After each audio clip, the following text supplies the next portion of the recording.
Want to start on setup and forward two arguments and integrate a number of preempts. Firstly, then, on some simple definition, we would think radical honesty would not be considered as wording every single thing you say in an extremely offensive and rude kind of manner. We think rather the comparative is that we're sharing feelings on the spot in a harsh way when it is needed, not necessarily in every single instance. Proposition is supporting the norm of this, opposition is against it.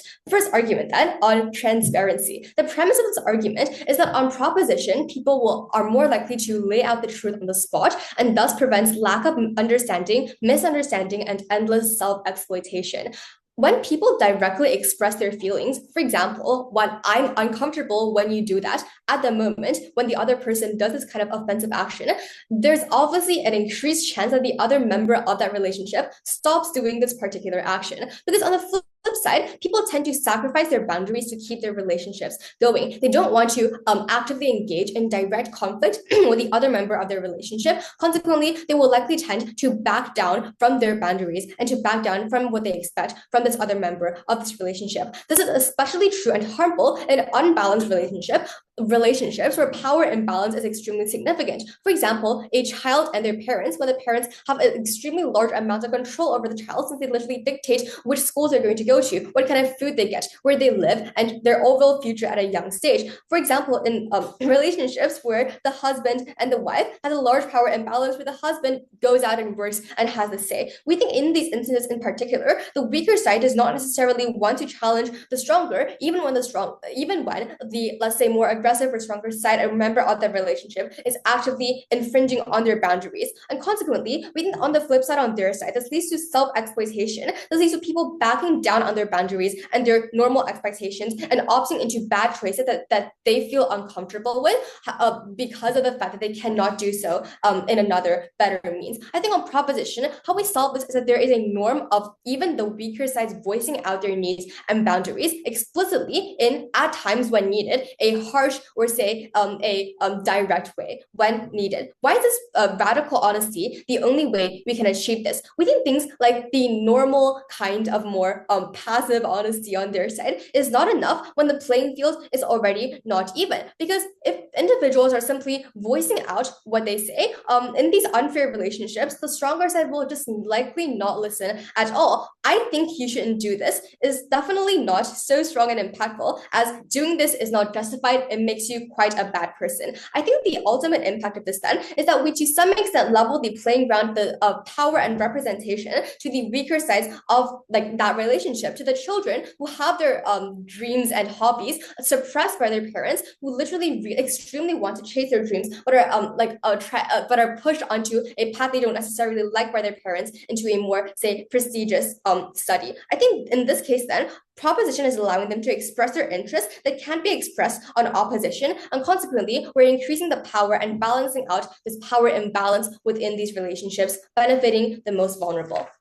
Main second argument then on how opposition triggers a huge amount of relationship-wise backlash. I think the premise of this argument then is that lies do not last forever, because even when a friend, for example, lies in a platonic relationship that the other side of the relationship is extremely instrumental and important to them, if they don't actually feel that way, lies will always show. Why is this the case? Because instincts and biological reactions always give you away. When your friend is hurt, is your instinct to help her or not? If you don't genuinely care about him or her, ultimately the reaction you're intending to make is to not say aid your friend when he or she falls down. When a mom or dad is struggling in a divorce and doesn't tell the kid will eventually.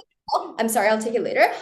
If the mom or dad literally stops talking at the dinner table, if their relationship is visually tense, this is why lies will always be uncovered at the end. Why is this extremely harmful? It's because people lied in front of their faces on our side. We think that they will face a relatively short-term kind of harm because of the harsh truth that they're being exposed to. I think that this is quite easy to get over with at the end, because there's things like mutual communication between these two parties that I don't feel like we're suitable for friends. We should talk over this. I hope you have a better future at the end. I think on opposition, we think they're doubling up the emotional trauma and hardships, right? Because ultimately they face two layers of emotional trauma and harm. They first face the same amount of harsh truth on our side, but then second, they also have to deal with the idea that they have been deceived too, and the other party and the other members of that relationship don't feel as if that they deserve the truth and they deserve to hear the truth immediately. I think ultimately this harms the relationship in a much longer and devastating manner, because you're actively doubling up the emotional trauma and hardship that the person being deceived to on their side has to go through. Before I move on to the impact of this argument, I'll take a point. Isn't it more hurtful to say directly that, for example, I do not care about you, rather than like keeping quiet? Okay, first, I think that ultimately this argument is a preemption to that POI by saying how we have proven to you how if you genuinely don't care about this person, this will always show in your instinctive reactions. This will always show in moments of your ordinary life and interactions, because we have already proven to you that biologically instinctively at the end, lies will always show, in the sense that it would be better to end a not meaningful relationship at the spot, because both sides are not benefiting from it, then to hide it until the end, actively push away this responsibility to be honest towards your friend, and ultimately doubling up the emotional trauma, because you're also giving them the emotional trauma of being lied to. Yeah, I think the overall impact of this then is, first, it preempts your potential argument on things like white lies, on how it's better to not hurt the other person's feelings on the spot, because they've proven to you how the ultimate emotional trauma is much, much more. But then secondly, the more important impact then is that it gives people the active excuse to not face problems head on, to procrastinate and dissipate the issue towards later stages by lying, right? We think ultimately the norm on our side, where people are honest in these relationships, makes it so that, for example, broken friendships are able to be finished, where both parties are able to get a better future and find better associates. We think on their side then, this kind of broken friendship will last forever, because neither side is willing to actively confront this issue and actively attempt to solve it and actively attempt to compensate the other that they're harming on the spot. We think ultimately our impact is, the harm on our side is perhaps more direct, but a lot more solvable. On their side, they're doubling up the trauma and the backlash in relationships. For these reasons, very proud to propose that this house supports radical honesty in relationships, whether they're familiar, romantic, or platonic, and we on the opposition, we firmly reject this motion. Now, before I present our case, let me address the arguments from the proposition. Now, they claim that radical honesty only occurs when the time is right, but this fundamentally misunderstands what radical honesty actually is. Now, radical honesty, in definition, means sharing everything and not holding back harsh truths. Now, if you're waiting for that right moment to say something and selecting what to say and when, you're not practicing radical honesty anymore. You're practicing filtering. You're just filtering it out. Now, that's precisely what radical honesty rejects. The proposition can't have it both ways. Either you share everything as you think and feel it right now, or you exercise judgment about timing and content, which means you've already conceded that total transparency isn't desirable. Their own qualification defeats their position. Now, they argue that radical honesty eliminates misunderstandings in relationship. But does it? Now, misunderstandings don't arise simply from insufficient information. They're from context being lost. They arise from miscommunication and from people interpreting the same information differently.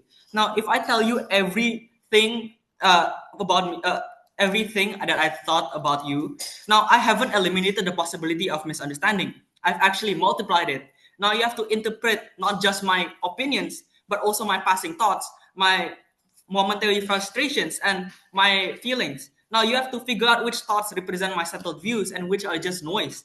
And more information doesn't automatically mean more clarity. It often means more confusion and more material to misinterpret. Now, and it means more opportunities for you to fixate on something I barely mean. Finally, they claim that radical honesty solves power imbalances. Now, this is backwards. Radical honesty can actually reinforce and exploit power imbalances. Yes, what? When individuals think that they might have misinterpreted another person's thoughts or ideas, they would actively reach out and ask on our side because of radical honesty. But the thing is, for radical honesty, the thing is, certain situations can affect what you want to say right now. For example, I'm currently having a bad day, and I say I don't really like you, and for example, you ask back to clear the misunderstanding. But since I'm having a bad day, I say, yes, it is true. Wouldn't that just like increase the misunderstanding? That's what I'm saying right now. Now, you guys claim that radical honesty solves power imbalances. Now, this is backwards, like what I said before. Now, consider like a parent-child relationship. If a parent practices radical honesty with a young child, sharing every disappointment, every financial stress, every doubt about their parenting, they're not equalizing power. They're burdening the child with information that they can't process and anxieties that they just cannot process. Now, the child has no power to fix the financial situation or reassure the parent. So this honesty just transfers the parent's burden onto someone less equipped to handle it.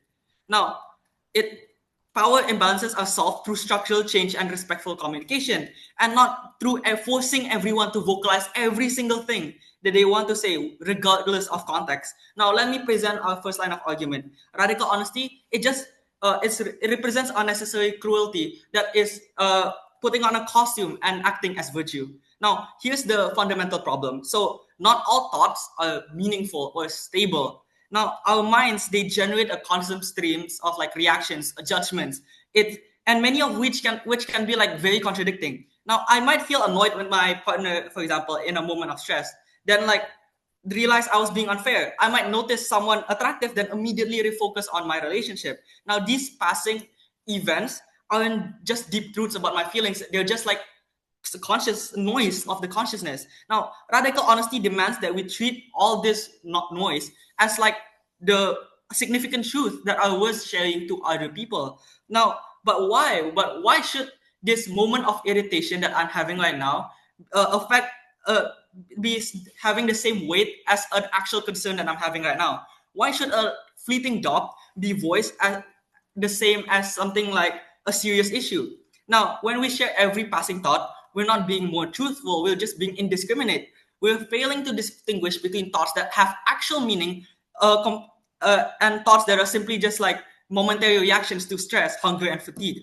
And what's the result? We inflict pain without purpose. Telling my friend that I sometimes find them boring, or that I occasionally regret our friendship, or that I notice that someone has a better friend, or these like things that I say, they don't serve the relationship. They don't solve problems, or they don't build intimacy. They just wound people, and they wound precisely because they increase the thoughts of like fleeting thoughts to the status of meaningful truth. Now, the cruelty is unnecessary because the information itself is very unstable and unreliable. Radical honesty just mistakes the verbal transparency for authenticity. But real authenticity means understanding yourself more to distinguish between your passing reactions and actual values, and then communicating those in ways that reflect what you actually stand for. Now, my second line of argument is that radical honesty can erode trust rather than building it by destroying psychological safety. Now, trust in relationships doesn't come from knowing everything about someone's internal state. Trust comes from feeling secure that your partner values you, that your friend respects you, and that your family member has your back. Now, radical honesty, it threatens the security. When you know that any insecurity might be confirmed at any moment, that your partner might casually mention that you're less interesting than you used to be, or that your friend might inform you that they sometimes dread spending time with you, you just cannot relax. You can't be vulnerable. Vulnerability requires safety, and safety requires some predictability, some confidence that you won't be blindsided by wounding truths whenever your friend feels like unburdening themselves. And this creates a very big paradox. Radical honesty, which was supposed to be the path to deeper intimacy, actually prevents the very vulnerability that intimacy requires. And moreover, radical honesty, they shift the relationship dynamic from a collaborative partnership to constant evaluation. Instead of working together towards shared goals, you're perpetually aware that you're being assessed, that every flaw might be verbalized. Now, in conclusion, radical honesty is a false idol. It promises authenticity but delivers cruelty. It claims to build trust, but instead, it destroys safety. And that is why we are proud to oppose. Thank you. Opposition one characterizes radical honesty as a kind of verbal diarrhea, where you are constantly trauma dumping your every thought and feeling, treating them like truths when they are merely passing thoughts, and dumping that into your relationship. We think that this is not true, because it is true that their version of radical honesty, where you're pretending that your every passing thought is your significant feelings and about like the actual nature of your relationship, that is a kind of deception. That is a kind of mistruth and misunderstanding that is not honesty in itself. So we think that what they are characterizing is not radical honesty, and it completely ignores the characterization that we give you, where when you have feelings that need to be said, when you have truths that are significant to the nature and to the direction of your relationship, you actually express them. So we think that it's extremely unrealistic. The opposition first would assume that people would be constantly talking about their every passing thought, because that would probably require you to be talking at like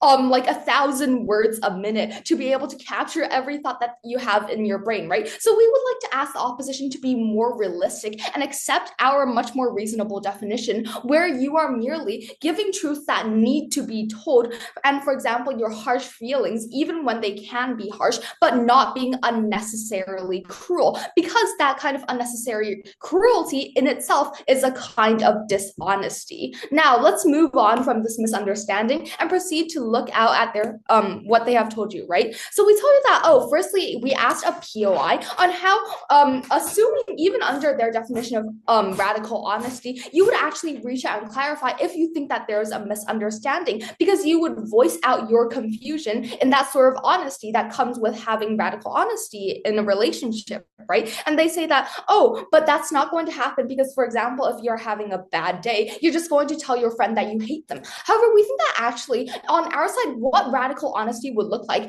is actually actively voicing out what you are feeling today. For example, I'm having a bad day. That's why I'm annoyed at you.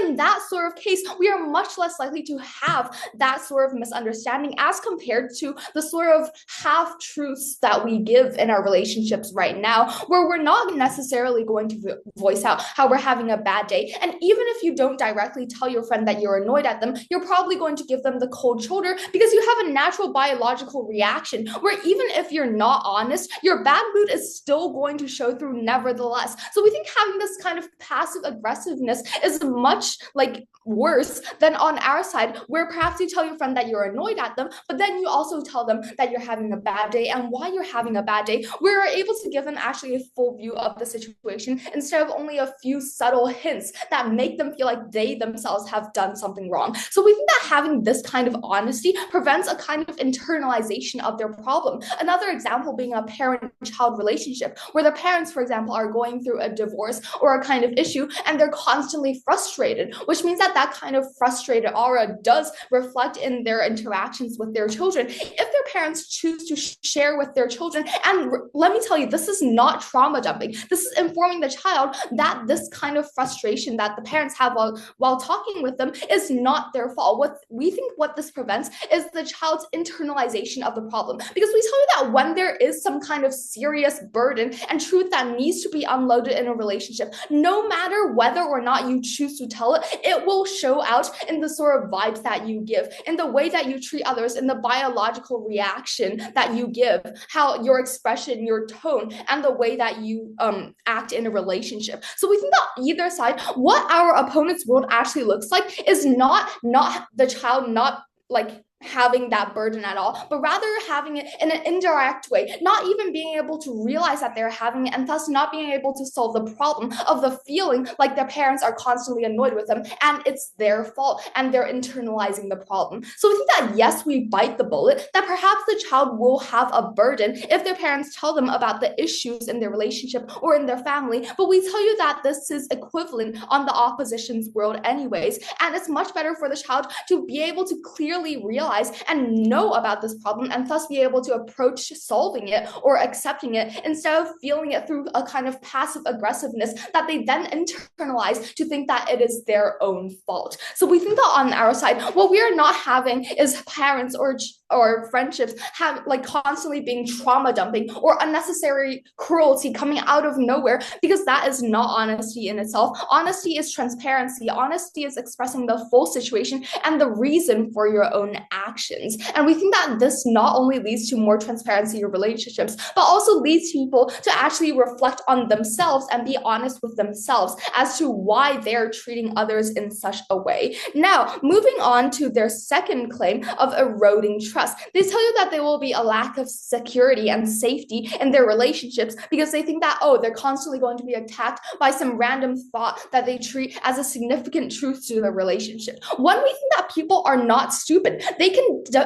they can differentiate the kind of passing thought between a genuine significant feeling of towards their relationship that they're feeling, right? So we think that they're very much unlikely to have that kind of passing cruelty and throw it out to the other person in their relationship. So we think that this is unlikely to happen in the first place. And secondly, we think that when you're actually honest, when you give the context of what you're feeling about this relationship, people are much more likely to actually have that kind of security as compared to when they're feeling some kind of passive aggressiveness from another person in their relationship. Sometimes that leads to a kind of unclarity and confusion that makes them even less likely to actually have a good relationship that they're willing to express themselves in, right? So we think that because we rebuke their extremely unreasonable characterization of what radical honesty looks like, their entire case essentially falls, and we're able to turn the impacts and tell you that on our side, radical honesty is much more likely to create a secure, safe, and more balanced environment. And then now moving on to how radical honesty actually leads the person who's being honest themselves to have more self-reflection and actually approach solving problems in their life. Because having people often conceal their kind of feelings with the which leads to a kind of ignoring of their internal motivation for concealing a truth and just thinking that, oh, I'm doing it for the other person's good, when in fact it might be a kind of escapism because they do not want to face what sharing their own issues will mean and the kind of opening up and reflection that they will have to face. We think that when you approach radical honesty in relationships, people who are being radically honest are more likely to have reflection on themselves in order to pull out that kind of truth, where they're more likely to face the truths within themselves and have a more healthy relationship. So thus, we are so proud to propose. Thank you. My speech in 3, 2, 1. First, let me respond to what the other side is trying to say here, because they're quietly shifting the definition of the radical honesty while still defending it. They said, you do not mention every single thought, you say it when you should. But the moment you say that, that's when the radical honesty collapses into ordinary honesty. That definition is completely different. When you accept judgment, timing, and restraint, you're no longer defending radical honesty. You're defending selective, contextual disclosure, which is exactly our position. Radical honesty is defined by the idea that withholding is dishonest. You cannot keep the label while abandoning the principle. That is a contradiction, not a clarification. They say, you could just say the full truth, like I'm having a bad day, so I'm annoyed at you. But that example is not radical honesty. That is a filtered honesty. Radical honesty shows your exact thoughts, not saying 1,000 words per minute, but instead saying your intrusive thoughts instantly without actually able to think about it yet. It removes the sharper thoughts, the resentments, the impulses, and presents a cleaned up version that protects the relationship or the other person you're trying to save. That proves our point. The fact that they instinctively soften the truth shows that raw disclosure is not actually desirable. They are defending moderation while pretending it's radical. Then they bring up divorce and say a parent is explaining everything is not trauma dumping. But this is a serious misrepresentation. Explaining that a divorce is happening is not the same as disclosing every detail or every betrayal. Radical honesty would demand that. And that is precisely why it is inappropriate. Children do not need to access a full emotion and relationship rational breakdown from their parents. Their minds and their thoughts mentally are still developing. They're unable to process all that information of a divorce from their parent. And if you say that their parent can reword it to make their children easier to understand, again, that is not radical honesty, and that is helping our side. Protecting them from that is not lying, but it is instead parenting. Children take time to develop, and a parent is there to help them prepare for the real world. But it doesn't mean you tell them every single thing that's happening with you directly when they're still young, because a lot of them will often not be able to process all of that information yet. That is simply false. There's a clear difference between age appropriation explanation to an emotional radical truth disclosure. One provides stability, while the other one transfers adult emotional weight onto someone who is still unable to process all of it.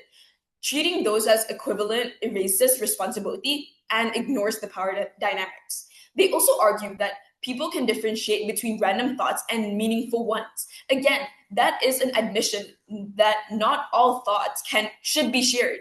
Once you accept distinction, you accept our arguments. Radical honesty rejects that filtering, as we've constantly been saying. If you allow to decide which thoughts matter and when it can be said, that honesty already includes restraint in it. Calling that radical is just branding. Finally, they claim that honesty with context creates more security. But what they're describing is not radical honesty. Let me repeat that. It's careful communication.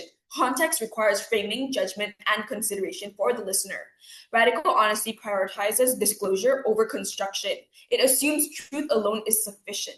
So what we're seeing here is that every time they try to defend radical honesty, they quietly replace it with something else, which is basically just ordinary honesty, helping again in our side.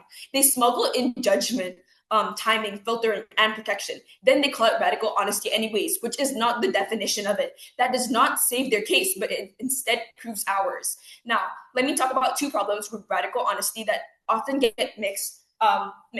So my first is that radical honesty violates consent and emotional autonomy. People act like honesty is always owed. Like if you feel something, then the other person should automatically have the right to hear it. But that's not actually how healthy relationships work. No one signs up to be the full-time container for one person's unfilled and unfiltered inner world. Just because something is true does not mean someone else has to agree and hear or carry it on to their days. Privacy is not deception, it's not lying, but instead boundaries are not lies. Choosing not to disclose something can be an act of care, not avoidance. When radical honesty ignores this, it turns openness into something invasive. It forces emotional labor onto people without asking whether it actually has the capacity or the context to or desire to hold it. This is not intimacy, but it instead is obligation dressed up as a virtue. Now, the second, there is also a power issue here. The person who is being radically honest gets relief, clarity, and a sense of moral superiority. The listener gets surprise, responsibility, and often emotional fallout. That imbalance matters. Consent is not just about what is said, but it is about whether that other person had the real choice in receiving it.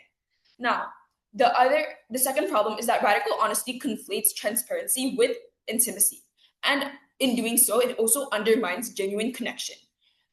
Intimacy is not built by dumping every single thing as soon as it appears. And this is different from what the other team has said. They've said it's like saying all your thoughts 1,000 words per minute, but this is completely false as well. It is built through trust, pacing, and mutual vulnerability over time.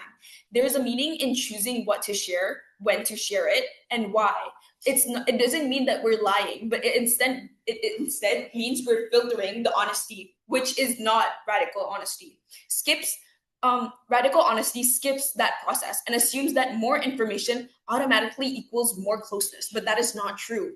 When everything is shared immediately and disclosure stops being rational, it becomes performative. It is no longer about a connection. It is about offloading. Real intimacy involves consideration. It involves asking, is this something that brings us closer? Or am I just trying to unburden myself and put it on the other person?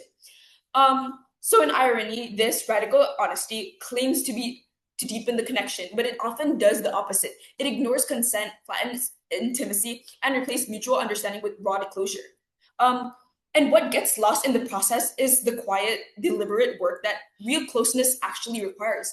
And let's not forget that the other team has forgotten the whole definition on radical honesty, and that all their arguments and their speeches has been supporting our point, and that's why you should vote to oppose. Thank you.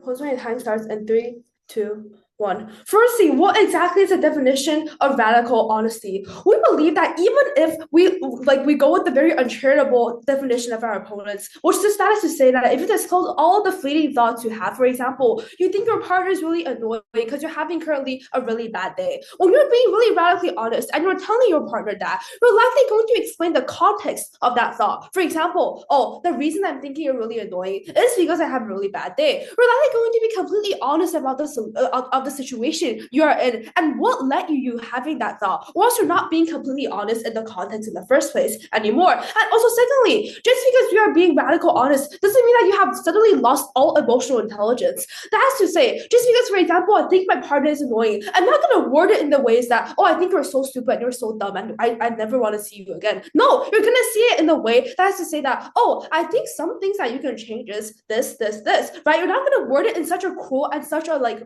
way that doesn't reflect your actual true opinions. That is not what we're defending about radical honesty.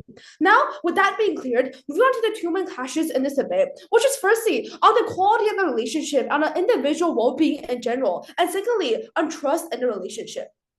Firstly, on the first clash, they argue that individuals feel more hurt because not all thoughts need to be voiced out. For example, individuals might feel betrayed if I randomly say that, oh, I think you're annoyed. Firstly, we argue we have two responses to that. A, people can tell when you're lying to them, especially in more significant cases. We argue that our opponents are only achieving the low-hanging fruit. That's to say they're only engaging with the cases, like for example, oh, I think you're annoyed. They're not really engaging with the larger cases that actually affect like the well-being and the longevity of a relationship. For example, if I think that I might not continue to be engaged with you, or if I want to pursue something that's actually important, actually these significant decisions in this relationship they're not engaging with. We argue that firstly, people can tell when you're lying to them, and truth will always be uncovered eventually. This means two things. Firstly, the backlash is finding out, which means that individuals are not only getting exposed to the emotional harm of this lie itself, but they're also getting exposed to the emotional harm of being lied to in the first place,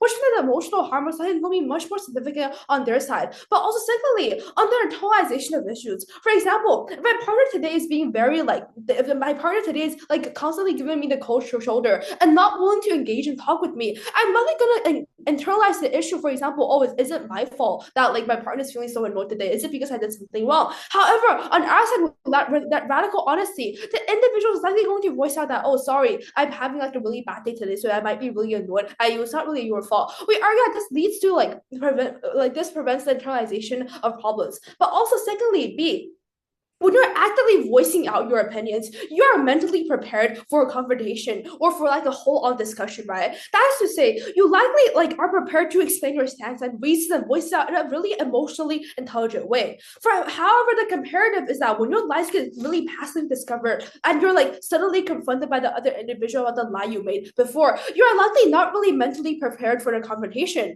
Combined with the guilt you are feeling currently for not being honest to your partner, you're more likely to be really irrational and hurtful when you're having this confrontation. Whereas on our side, even when you find out about the lie, even when you're being radical honest, you likely have the mental capacity that you're going to have a discussion in the first place, and you're likely not going to get blinded by your emotions because you're mentally prepared in the first place. That's to say, both parties will be hurt less because individuals are likely going to understand and realize other people's stance. Combined with the idea in relationships that you generally care about each other, we argue that small compromisations and small discussions and overall understanding is going to be made. But also secondly, on the second clash about trust. Firstly, what actually creates trust in a relationship? We argue that the most fundamental thing that actually creates trust is transparency and mutual understanding, right? We are able to achieve this because individuals actively voice out their opinions and maintain a transparent relationship. For example, when I really dislike it when my partner is doing something, we argue that on our side, radical honesty means that individuals are actually going to voice out their opinions in an emotional, intelligent way. They're likely going to be honest with their own feelings and say, I don't really like it when you do that. Can you please stop next time? And because of this, both parties will feel like their emotions got there's not gonna be a lot of self-exploitation and the idea of self-sacrifices, because we argue that individuals likely will make compromises in order to try to make the longevity of this relationship longer, right? We argue that we're able to actually create trust because individuals are actually being honest towards each other. For example, even if, for example, I did something bad in this relationship, when I'm being radically honest to the other person, they're likely going to feel less betrayed. They're likely going to trust me more if I'm actually able to voice it out compared to them discovering it later on their own. Which is that on our side, the trust and the transparency of our relations are actually better. Now let's be even more charitable in the sense that even if in their best case scenario, know that there only are really small impacts in a relationship. For example, if I'm having a bad day and if I'm feeling annoyed by a partner, or I have this one fleeting thought. However, we're actually able to protect this relationship because we're able to prevent emotional outbursts and irrational arguments from breaking out in cases in which significant things and significant events actually happen in a relationship. For example, if I don't think we're actually if I don't think I actually continue to be engaged with you, we argue that the long-term harm that you are facing is obviously greater than the long-term harm our opponents are facing, which is only, for example, small minor inconveniences or very small minor confrontations and arguments with each other. However, on our side, it's a whole individual's mental well-being, especially in cases where really important issues are remain hidden for the purpose of, for example, individuals just want to escape from this issue and just don't really want, and because individuals are naturally self-interested and short-sighted, it means that they likely want to hide away from really big issues that are actually detrimental to a relationship and to their mental health in the long term. That would mean that on our side, even if we can see that, for example, there might be a lot of unnecessary thoughts that are voiced out. For example, individuals might get unnecessarily pissed at each other because of really small arguments or because of really small inconveniences. At the end of the day, we are at least able to safeguard the long-term and greater mental well-being of individuals by being transparent on very, very important issues to a relationship. For example, the financial institution I'm in right now. For example, if I really, really feel uncomfortable of you doing something, then remain that at the end of the day, the magnitude of our impacts are still going to be bigger no matter what our opponents try to claim. Very proud to propose. 1. Now, radical honesty treats total disclosure as a moral good, but relationships do not function on unfiltered truth alone. By demanding that every thought and feeling be expressed, radical honesty removes judgment, restraint, and care from communication. Now, what is framed as authenticity often becomes unnecessary cruelty, a violation of emotional boundaries, and maybe a misunderstanding of how trust and intimacy are actually built. Now, Kant opposes radical honesty because healthy relationships depend on discretion, consent, and emotional safety, not constant exposure. Today, I'll be presenting 3 refutations as well as rebuilding and weighing my team's case to show why the Kant team most certainly wins this debate. Now, before I start the weighing, I'd like to remind the government once again that they do not know the radical honesty does not allow for postponement or filtering. This is literally the exact reason why the term radical honesty was made. This is the exact reason why radical honesty is separate from regular honesty. It requires immediate, present moment disclosure of what one is thinking or feeling without exception. Government's attempt to defend radical honesty by appealing or timing or restraint misdefines the practice and avoids its real consequences. They call this unreasonable, even though this is literally the objective definition. Now, I'd like to move on to my rebuilding. Government's attempt to rebut my first speaker by softening radical honesty by adding context does not change its substance. Rephrasing harm as quote-unquote, I'm having a bad day, so I hate you, does not make this disclosure irresponsible. It merely rationalizes it. Now, radical honesty still demands immediate expression of volatile, unstable emotions without regard for consent, necessity, or impact. By treating contextualization as care, government avoids the clear problem, which is radical honesty removes the judgment over whether a thought should be shared at all, prioritizing emotional release over relational responsibility. Now, second, the government response to us saying that people won't lose their EQ with voicing out their emotion relies on an assertion instead of a mechanism. Now, saying that people, quote unquote, won't be cruel or won't lose their emotional intelligence does not answer the problem Kant raises, because radical honesty does not fail because people tend to be cruel. It fails because it removes the filters that emotional intelligence actually relies on. Emotional intelligence is demonstrated through judgment, restraint, sensitivity, and timing, and maybe impact. And radical honesty, by requiring immediate disclosure of unstable thoughts, systematically bypasses those skills rather than strengthening them. I'd like to now move on to weighing my team's case. Now, opposition's main claim rests on a moral absolute that care requires immediate and total truth-telling. Even if we accept that some truths eventually surface, radical honesty guarantees immediate psychological harm by removing judgment, timing, consent, or even communication. Now, Kant's harms are certain and relationally destructive, unnecessary, and cruelty, such as like a loss of emotional safety, violation of autonomy, happen the moment unfiltered truths are imposed. Now, by contrast, opposition's benefits, our benefits, is speculative and conditional, relying on the hope that long-term honesty will eventually strengthen trust. Now, our case is clearly more certain and has a bigger magnitude. Guaranteed harm to trust and intimacy outweighs hypothetical future clarity. And in fact, healthy relationships survive not because because everything is said, but because the truth is shared responsibly. Now, moving on. Second, government's argument on radical honesty stimulating self-reflection is logically flawed. Why? Because it confuses expression with reflection. Now, speaking every thought does not cause self-reflection. It often prevents it by bypassing internal processing and shifting emotional labor onto others. Now, radical honesty rewards impulsive disclosure, and Kant's model is structurally better. It requires individuals to reflect first, decide whether a thought is meaningful or stable, and then communicate it with care and consent. Logically, a framework that demands judgment before speech produces healthier relationships than one that treats unfiltered expression as growth. Now, I'd like to move on with my refutations. First, opposition collapses our restraint into lying, saying it will always show, and that is a fundamental mistake. Choosing not to disclose every thought is judgment instead of not deception. Many truths are temporary, emotionally volatile, or maybe even unnecessary, and expressing them immediately does not prevent harm. Instead, it stimulates harm. Because saying that quote-unquote lies will always show ignores the reality that most withheld thoughts are processed internally and resolved without ever needing to burden the other person. Caring for someone does not require dumping every harsh truth on them. It requires deciding which truths are constructive, when they should be shared, and whether they serve the relationship rather than the speaker's conscience. More importantly, opposition never explains why inevitably justifies harm. Even if some truths eventually surface, that does not mean radical honesty is the correct or humane way to handle them. Timing, framing, and consent determine which truths build trust or destroys it. And radical honesty removes all three and mistakes bluntness for care. Now I'd like to take your PRI. Note that passing thoughts that do not reflect your true feelings are not actually truths. I did not say that we would be lying. Instead, I was saying that we should pass the truth when it's needed, with proper timing and proper context. Me and my entire team is trying to say here is that the truth shouldn't be instantly, unfilteredly, like expressed directly. We're not saying that we should be lying to hide the truth, but we're saying that we should express the truth in proper timing and in the proper context, in the right place, not just instantly. Next, I'd like to move on to my second refutation. The opposition reframes radical honesty as a way to avoid sacrificing boundaries. But this argument actually reverses responsibility. Why? Because radical honesty does not protect boundaries, it externalizes them at the expense of others. Being able to say everything you think is not the same as maintaining healthy boundaries. It is prioritizing the speaker's comfort over the listener's consent.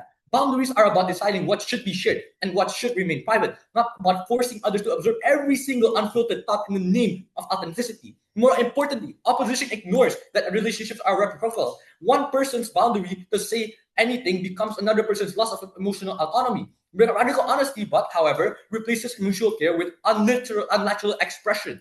Then, finally, the government falsely frames the radical honesty as self-reflection and restraint as escapism. In reality, radical honesty often replaces reflection with impulsive expression and externalizes emotions instead of processing them. Choosing not to voice every thought is not avoidance, as they antagonize it, but it is judgment, self-regulation, and maybe even care for the other person. True reflection happens internally before speaking, not by forcing others to absorb unfiltered emotions. Government mistakes emotional dumping for growth, but in fact, it discourages the very self-discipline and introspection that healthy relationships require. Now, across the debate, it has been quite clear that government follows the same pattern. Whenever Khan points out a structural harm, they respond by appealing to the ideal behavior. They repeatedly say that people will be emotionally intelligent, will not be cruel, will reflect properly, and will use radical honesty responsibly, but they never explain why radical honesty it actually enforces those outcomes. Their case relies entirely on assuming perfect restraints in a framework that explicitly removes restraint. Kant, by contrast, does not depend on idealized humans. We show that relationships must be designed to withstand emotional volatility, poor timing, and unstable thoughts. And because of this, I'm so proud to oppose and please vote for Kant. Thank you. I'm now going to walk you through this debate by clashes and show you on why whether or not the opposition has won. So the first one is whether or not people can tell when you lie. The opposition starts by saying that if you do not say the full radical truth, people will sense it and trust will break down. But my side has been saying that filtering what you say is not the same thing as lying. Choosing not to present something false or choosing not to disclose every single thought or detail does not mean that you're being deceptive. Lying involves actively presenting something false, not exercising restraint. From this point, we can clearly see why the con wins this clash, because the proposition falsely collapses silently into dishonesty. If their argument depends on redefining honesty so broadly that all restraint becomes lying, then their definition is already unstable. The second clash, whether or not transparency contributes to trust. The opponent starts by claiming that the most fundamental thing that creates trust is transparency. But my side said that not everything needs to be said. And more importantly, radical transparency removes choice from the listeners. When you force disclosure, the other person cannot decide whether they want to hear it or not, whether they have the capacity for it. This is not just about harmless examples of being in a bad mood. This applies to personal thoughts, doubts, conflicts, and emotional burdens that we do not need to be shared to maintain trust. From this point, we can clearly see why the con team wins again on this clash, because trust is mutual and rational. Radical honesty prioritizes the speaker's needs to disclose over the listener's rights to consent. That is not trust building. That is unilateral exposure. The third clash is whether or not people should protect their boundaries in relationships. The opponent starts by saying that radical honesty allows people to speak their minds and not sacrifice their boundaries just to keep relationships standing. But my side and my teammates have already repeatedly explained on why that what they are describing is not radical honesty at all. It is ordinary honesty with boundaries. Radical honesty rejects filtering and restraint by definition. You clearly say what your intrusive thoughts are thinking. And even in our worst case scenario, where we accept their softer version, we still win because they've abandoned the motion that they're supposed to defend. From this point, we can see and we know that the con team wins because this clash and the proposition keeps redefining radical honesty into something that's more reasonable every time it is challenged. But we tell you that it is an objective description that cannot be softened. That is not defense. That is retreat. So the last clash is whether or not people retain emotional intelligence. The opposition starts by saying people do not suddenly lose all emotional intelligence under radical honesty. But my side has that this misses its point entirely. The problem is not whether people are capable of emotional intelligence, but the problem is that radical honesty instructs disclosure regardless of whether a thought is processed, necessary, or constructive. These are not instinctive thoughts filtered by care, but these are raw disclosures justified by ideology. From this point, we can clearly see why the con team wins again from this clash, because having emotional intelligence does not fix a framework that encourages unfiltered disclosure in the first place. In conclusion, whether or not you buy individuals' examples from the proposition, the core issue in this is that the other team fundamentally does not understand what radical honesty means. Every time they defend it, they describe moderate honesty. Contextual honesty or considerate honesty. That is not the motion, because that is the misunderstanding and their entire case collapse. And even if you take our worst case and their best case, we still win. Because if radical honesty is truly radical, it causes harm and fails. If it is not radical, then the proposition has not defended the motion at all and has been helping our side, and that's why you should proudly oppose. Thank you. My time starts now. 3 questions in today's debate. Firstly, who actually has a more reasonable characterization? This is something that has been at the center of this debate for no reason at all. What opposition centers on is this sort of petty squabbling over whether or not they're going to be blurting out every single thought, every passing thought as a truth, right? We've already told you that honesty in relationships means actual honesty, and what they tell you necessarily means that like their impacts of there being a lot of cruelty and lack of safety necessarily means that there are misunderstandings and untrue presentations, which means that that is in itself not actual honesty, right? And then we think that this debate at a core should not be about these petty passing thoughts, because if you truly care about someone, you're going to have more nice thoughts about them than nasty thoughts anyways, but rather it should be whether or not we choose to share these harsh truths, right? Like, for example, opposition just says that, oh, these doubts, worries, and conflicts, they don't need to be shared in order to maintain safety in a relationship. We think that this is exactly the kind of unhealthy relationship that will be perpetuated on their side.